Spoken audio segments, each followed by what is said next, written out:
If we want our joints to last and be pain-free, they need to be aligned, stable, and move properly. Our feet are our foundation, and how our feet are aligned determines how the rest of our body is aligned. And when our feet are aligned correctly, then effort and load is distributed more evenly throughout our whole system. What is neutral alignment of the foot? It's when weight is distributed evenly between our first toe knuckle, our fifth toe knuckle, and the center of our heel. I call this a tripod position. So in addition to having neutral alignment in our foot and ankle, our feet also need to have controlled mobility so that we can accommodate to uneven surfaces and shock absorb. So I'm going to show you exercises that will help you achieve a more neutral alignment in your foot, as well as more controlled mobility to help with push-off and propelling yourself when you walk and run. The first exercise we're going to do is foot rolls. You're going to roll to the outside of your foot and then to the inside of your foot. We call this supination and pronation, and your feet need to be able to do both. So when you first start this, you can allow your knees to just follow your feet. Then once this becomes easy, you want to be able to also keep your knees still and move your feet in isolation of your lower leg. It can be helpful to put your hands on your knees to keep them stable. The next exercise is windshield wipers, and that's where we're going to be moving our forefoot out and in, and out and in. See if you can keep your foot flat rather than lifting it. Nice and flat as you move your feet in and out. And again, when you first start doing it, you can allow your knees to follow your feet.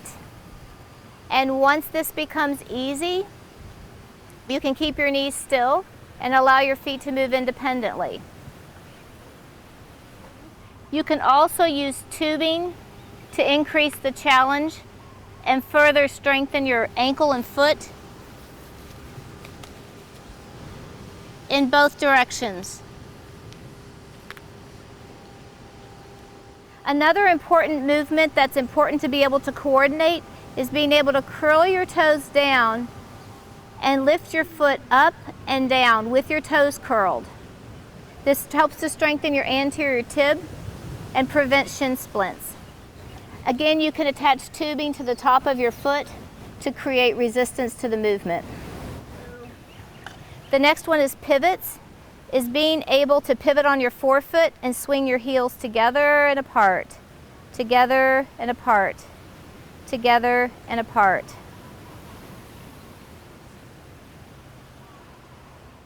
Here again, you can let your knees move however they want to move at first when you're coordinating this new movement pattern. And then once it feels easy, hold your knees still and just pivot your feet independent of your knees. This next exercise is probably the most important. It's foundational to learning how to have your foot be in a neutral position with anything that you do in standing, whether you're working in standing, lifting weights. It's really important to be able to coordinate this movement. So what you can do is take a balloon, blow it up really small, and place one of them under your lateral heel, the outside of your heel.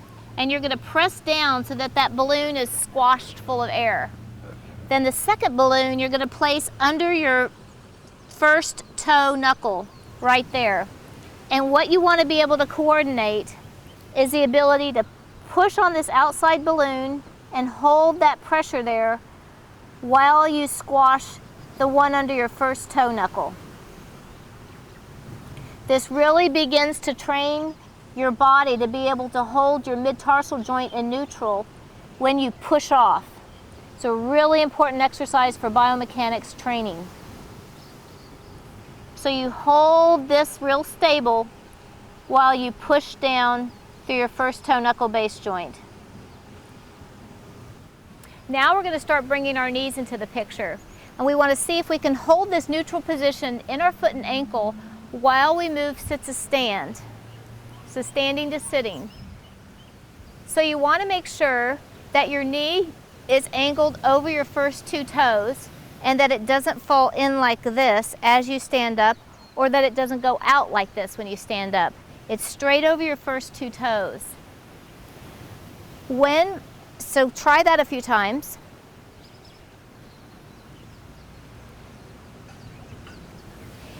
If we're not able to hold that and we let our foot collapse, that takes this bone with it and creates a lot of shearing around our knee.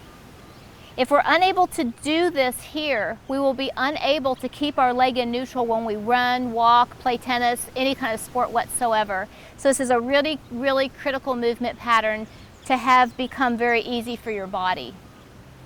Then the next exercise is being able to hold this neutral alignment again while our knees are going side to side.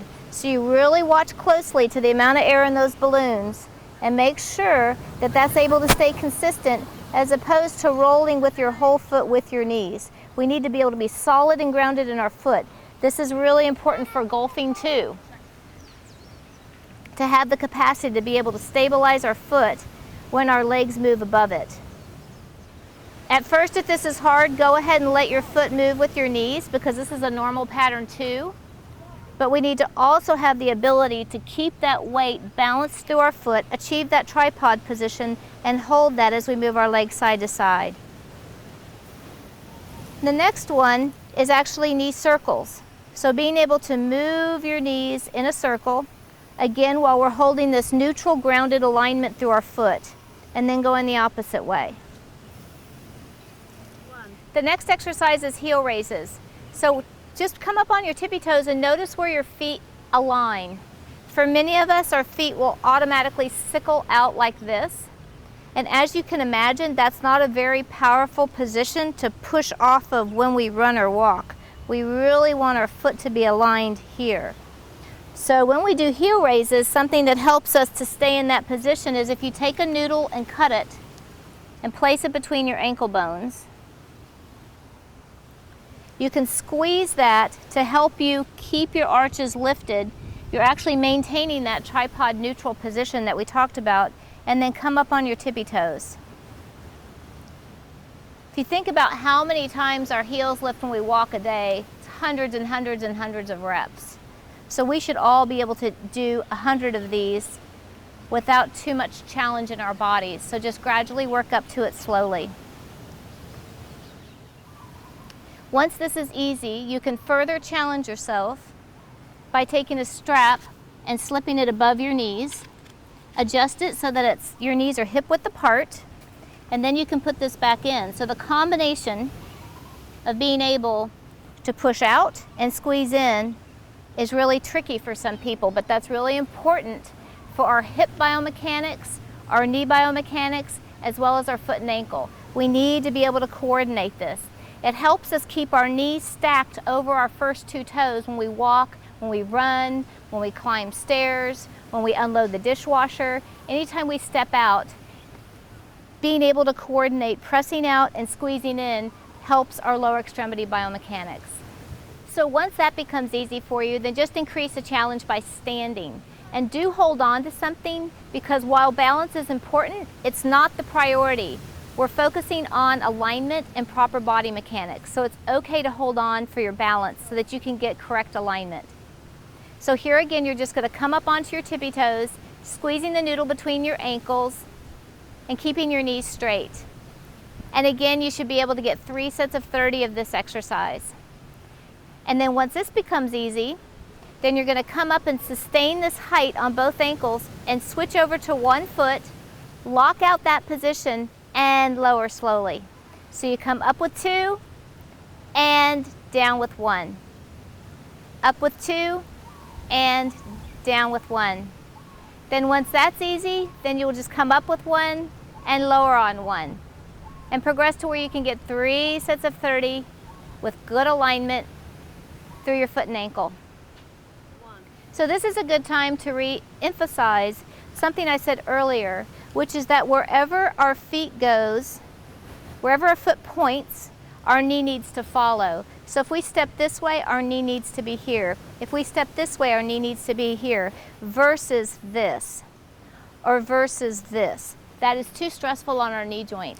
So whenever you're going up and down stairs, You want to notice that your knee is over your first 2 toes, no matter what. And these exercises should make it much easier for you to coordinate that.